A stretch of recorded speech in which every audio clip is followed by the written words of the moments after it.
அன்புடன் கோவிந்தராஜுலு மணல்மேடு வெதர்மேன் வானிலை ஊடக நேயர்களுக்கு விடியற் காலை வணக்கங்கள். இன்று செப்டம்பர் 2ஆம் தேதி ஆவணி மாதம் 17ஆம் தேதி செவ்வாய்க்கிழமை காலை வானிலை நிலவரம். அதிகாரப்பூர்வ வானிலை அறிக்கைக்கு இந்திய வானிலை ஆராய்ச்சித்துறை அறிக்கையை பார்க்கவும். வானிலை என்பது மாற்றத்துக்கு உட்பட்டது. சரிங்களா? இது சப்ஸ்கிரைப் பண்ணுங்கள். உறவினர்கள் நண்பர்கிட்ட சொல்லி அதை சப்ஸ்கிரைப் பண்ண சொல்லுங்கள், லைக் பண்ணுங்கள். ஏன்னா சப்ஸ்கிரிப்ஷன் 18,000 ஆக போகுது. 20,000 ஆயிடுச்சுன்னா நல்லாயிருக்கும் அப்படிங்கிற மாதிரி நினைக்கிறேன். ரைட்டு, நம்ம நேராக வானிலை அறிக்கைக்கு போயிடுவோம். நேத்தியும் போட்டிருந்தோம். அதே மாதிரி டெல்டாவில் நேத்தி மணல்மேடு பக்கம்லாம் கொஞ்சம் லேசான மழை, அதாவது சென்டிமீட்டர் கணக்கில் சொல்ல முடியுமான்னு தெரியல, 1 சென்டிமீட்டருக்குள்ளே இருக்கலாம். ரைட்டு, மழை பெஞ்சுது. இன்றைக்கி மழை இருக்கான்னா இன்றைக்கும் அதே மாதிரி தான், லேசான மழை. நாளைக்கு 3ஆம் தேதி கொஞ்சம் பரவலாகும் மழை. ஏன்னா இந்த சுழற்சி சுற்றிட்டு இருக்கிறத நீங்கள் பார்ப்பீங்க. இந்த சுழற்சி கொஞ்சம் தரை ஏறங்காட்டி என்ன பண்ணும், காற்றின் திசையிலும் வேகத்திலும் மாறுபாடு ஏற்படும். அப்போ என்ன, மேற்கு காற்று வேகமாக வராது. இப்போ டெல்டா கரையோரத்தில் கனமாக மழை பெய்யாததுக்கு காரணம் தெற்கு காற்று தள்ளி விட்டுடுது. அது தள்ளி விடாமல் இருந்துச்சுன்னா நம்ம கொஞ்சம் மழை பெய்யும். ரைட்டுங்களா? அதாவது ஒட்டுமொத்தமாக இப்போ நம்ம சொல்ல வர விஷயங்கள் என்னென்னா, புரட்டாசி முழுவதும், ஏன்னா டெய்லி இப்போ எதுக்காக இதை நான் சொல்லிகிட்டு இருக்கேன்னா, மழை இல்லை, மழை பெய்ய போதுங்கிற ஒரு விஷயமே விவசாயிகளுக்கு தெரியல. வெயில் அடிச்சிக்கிட்டு இருக்கு. இது எப்பொழுதும் நடக்கிறது தான். ஆவணி மாதம் கடைசியில் வந்தாலே மழை வந்துடும். எப்போதுமே அரப்புக்கு குறுவை அறுவடைக்கு இடைஞ்சல் செய்யுங்கிறது தெரிஞ்சது தான். ஆனால் புரட்டாசியில் அதாவது மண்ணுரக காயும் பொன்னுரக பேயுன்னு சொல்லுவாங்க.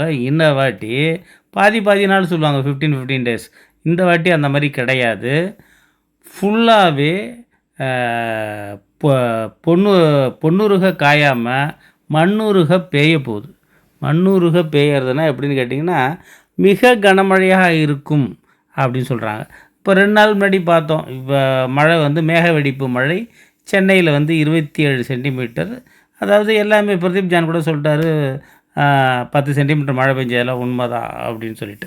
அதனால் எதுக்காக சொல்ல வர்றேன், இனிமேல் வர்ற பேட்டர்ன் எல்லாமே பருவமழை காலத்தில் வர்ற பேட்டர்னுமே குறைந்த நேரத்தில் அதிக மழை. அதாவது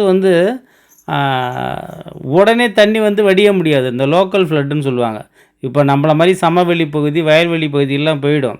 ஆனால் சிட்டிலெல்லாம் என்ன பண்ணும், வடிகால் இந்த வாட்டி அரசியல் ரீதியாக சென்னை மிக கடுமையாக பாதிக்கப்படும். அதாவது நிறைய விமர்சனங்கள் வரும்.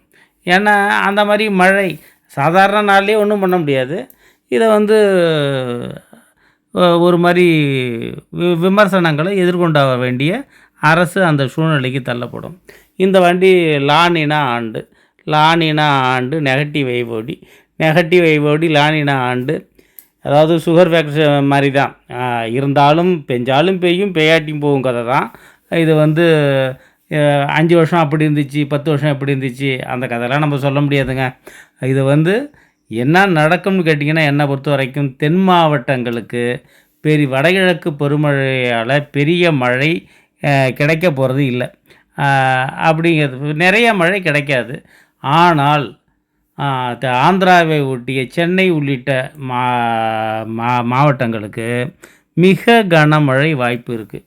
டெல்டாவில் ஒரு 2 சுழற்சி, ஒரு புயல் காற்று சுழற்சி, அது தான் தீரும். அது போகுது. அந்த சக்தின்னு சொல்லிக்கிட்டே இருக்கேனே, அது வரதான் போகுது.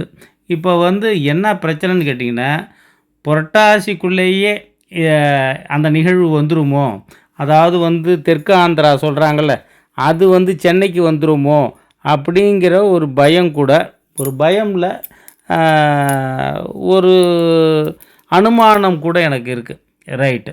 அதுவும் இல்லாமல் அடுத்தது எப்போன்னு கேட்டிங்கன்னா, ஐப்பசி மாதம் சுத்தமாக மழை கிடையாது. நான் திரும்பவும் சொல்கிறேன், ஐப்பசி மாதம் சுத்தமாக மழை கிடையாது. நவம்பர் 15க்கு மேலே தான் மழை. நமக்கு அக்டோபர் 21 நினைக்கிறேன், ஐப்பசி 3ஆம் தேதியே மழை, தீபாவளி வந்துடுது. அதனால் தீபாவளி அப்போல்லாம் அதாவது ம மழை வந்து புரட்டாசி கடைசியிலலாம் மழை பெஞ்சிகிட்ருக்கும். அப்போல்லாமே வந்து தீபாவளிக்கு பர்ச்சேஸ் பண்ணுறது கொஞ்சம் கஷ்டம். தீபாவளி கடைசியில் வந்தால் கூட பிரச்சனை கிடையாது. தீபாவளி முதல்லயே 3ஆம் தேதியே வந்துடுது. அதனால் புரட்டாசியில் வந்து பர்ச்சேஸ் பண்ணுற மாதிரி இருக்கும் தீபாவளி பர்ச்சேஸு. அது கொஞ்சம் இடைஞ்சல். ரைட்டு. அதுக்கப்புறம் ஐப்பசி ஃபுல்லாகவே மழை கிடையாதுங்க. என்ன ஏன் வானம் வெறுத்து போச்சா, இந்த மாதிரி வந்து வடகிழக்கு பருவமழை பொய்த்து போயிடுச்சு அப்படின்னு சொல்லிட்டு விவாதங்கள்லாம் நடைபெறும். ஆனால் அதெல்லாம் ஒன்றும் பெரிய விஷயங்கள்லாம் ஒன்றும் கிடையாது. தென் மாவட்டங்களில் மழை கிடையாது, அவ்வளோதான். அதை தவிர பழையபடி வட மாவட்டங்கள் அதெல்லாம் வந்து கடுமையான மழை. அதுவும் இல்லாமல் இந்த லானினாவில் சுத்தமாக அரபிக்கடல் பக்கம், ஆப்பிரிக்கா பக்கம் சுத்தமாக தண்ணி குளிர்ந்து போச்சு. ரைட்டுங்களா? அமெரிக்கா பக்கம், ஜப்பான் பக்கம் வெப்பம் வந்து கடல் வெப்பம் அதிகமாகிடுச்சு. எப்பொழுதுமே ஒரு வானிலை அறிக்கை சொல்கிறதுக்கு எஸ்எஸ்டின்னு சொல்லுவாங்க, சி சர்ஃபேஸ் டெம்பரேச்சர்னு சொல்லிட்டு. அது வந்து ரொம்ப முக்கியம். இந்த புயல் உருவாகிறதுக்கே தான். இதுக்கு எல்லாத்துக்குமே முக்கியமான அடிப்படை காரணம் எஸ்எஸ்டி. அதுக்கப்புறம் எம்ஜிஓ, ராஸ்பிஎஃப்ஸு இதெல்லாம் இருக்குது. அதாவது வந்து ஐடிசிஎஸோட இன்டர் டிராபிக்கல் கன்வர்ஜென்ஸ் ஜோனுங்கிற அந்த வந்து வெப்பமண்டல காற்றுக்குவிதல் பகுதி. இது எல்லாத்துக்குமே இதுலேயே ரொம்ப முக்கியமான விஷயம் என்னென்னா எஸ்எஸ்டி தான். அதாவது சி சர்ஃபேஸ் டெம்பரேச்சர்னு சொல்லக்கூடிய கடல் மேற்பரப்பு வெப்பநிலை. அது வந்து இப்போ மாறுபடுறதுனால என்ன ஆக போகுதுன்னு கேட்டிங்கன்னா, அமெரிக்கா இந்தியா தமிழ்நாடு பேசிகிட்டு இருக்கப்போ அமெரிக்காலாம் பேசுகிறேன்னா உலகளாவிய வானிலை மாற்றத்தில் இதெல்லாம் பேசி தான் ஆகணும். அமெரிக்காவும் ஜப்பானும் மிக கடுமையாக பாதிக்கப்பட போகுது. தென்சீன கடலில் நிகழ்வுகள் மிக அதிகமாக உருவாகி வர்ற நிகழ்வுகள் எல்லாமே அங்கேருந்து தான் வரும். ஒடிசா, இது மேற்கு வங்கம் எல்லாம் சொல்லுவாங்க, இது வடகிழக்கு பருவமழை காலத்தில் ஒடிசா மேற்கு வங்கத்தில் நிர்வாகிச்சுன்னா அதோட வந்து நிகழ்வுகள் முடிஞ்சு போயிடும் அப்படின்ட்டு. அப்படிலாம் இந்த வருஷம் கிடையாது. அதுவும் இல்லாமல் மழை பெய்கிறப்ப ஒவ்வொரு மழையிலையும் இடி இருக்கும், மின்னல் இருக்கும். இன்றைக்கி லேசாக மழை, அதாவது காற்று குவிதல், மேக வெடிப்பு எப்போ வேணாலும் எங்கே வேணாலும் நடக்கும் அப்படிங்கிறதுக்காக நீங்கள் ஆயத்தமாகிக்கணும். ரைட்டுங்களா? அடுத்தது வந்து அதாவது இனிமே என்னை பொறுத்த வரைக்கும் கடல் ஓரங்களில் பள்ளத்தாக்குகளை இனிமேல் வந்து வீடு கட்டிட்டு வாழ்கிறதுங்கிறது வந்து ரொம்ப எப்படி சொல்கிறது, அது வந்து உசிதம் இல்லை, அது வந்து ஒரு அட்வைசபிள் இல்லை, அவ்வளோதான். ஏன்னா இந்த மாதிரிலாம் பேஞ்சுதுன்னு இப்போ உத்தரகாண்டில் பேஞ்சதெல்லாம் பார்த்தீங்கன்னா எவ்வளோ உயிர் பலி, அதெல்லாம் வெளியில் கொஞ்சம் பல விஷயங்கள் தெரியல. அதனால் வந்து இந்த சுழற்சிகள்லாம் வந்து குறைந்த நேரத்தில் மேக வெடிப்பு மழை அது வந்து புதுசாக ஒன்று ஆரம்பிச்சிருக்காங்க. ஏற்கனவே சுனாமி நமக்கு தெரியாமல் இருந்ததில்ல, அந்த மாதிரி இப்போ மேக வெடிப்பு மழைன்னு ஒன்று புதுசாக ஆரம்பிச்சிருக்காங்க. அதாவது 1 மணி நேரத்தில் 10 சென்டிமீட்டருக்கு மேலே பெஞ்சிச்சுன்னா மேக வெடிப்பு மழையாக அதுக்கு பேர். அந்த மாதிரி மழைகள் தான் இனிமேல் இப்போ பெய்யும். நம்ம அனுபவிச்சிருக்கோம் ஏற்கனவே, இருந்தாலும் இன்னும் கடுமையாக பெய்யறதுக்கான வாய்ப்புகள் இருக்குது. ஒரு நாள்லாம் நின்று பெஞ்சினா என்ன பண்ணும்? அதாவது வந்து ஒரு நாளில் 30 சென்டிமீட்டர் கூட இப்போ சமவெளியில் தாங்கும். 50 சென்டிமீட்டர்லாம் பேஞ்சிச்சுன்னா சமவெளிலாம் தாங்காது, ஃபுல்லாக ஃப்ளட்டு தான். அதனால் நடவு வேலை செய்கிறவங்க, தாளடியாக இருக்கட்டும், சம்பாவாக இருக்கட்டும், விதைப்பு பணி செய்கிறவங்களாகட்டும், வடிகால்களை சரி பண்ணி வச்சுக்கிறது நல்லது. அதுவும் இல்லாமல் ரொம்ப லாங் டைம் வந்து மழை வந்து ரொம்ப பின்னாடி பெய்யறதுனால, ஏன்னா நவம்பருக்கு அதுக்கப்புறம் தான் வருதுன்னா டிசம்பர், ஜனவரி, அதாவது மாசி மாதம் முதல் வரைக்கும் மழை இருக்குது. மாசி மாதத்தில் அறப்பறக்கிறதா இருந்தால் பிரச்சனை கிடையாது. அதுக்கு முன்னாடி வந்து நீங்கள் விரை விட்டு அறப்பறக்கிறதா இருந்தால் அந்த நெல் காய்க்குமா, விளையுமாங்கிறது ஒரு பிரச்சனை இருக்குது. அதனால் பல விஷயங்களை அனலைஸ் பண்ணி தான் செய்யணும். இல்லை பின்னாடி விரை விட்டு செய்கிற மாதிரி இருந்தாலும் செஞ்சுக்கலாம்.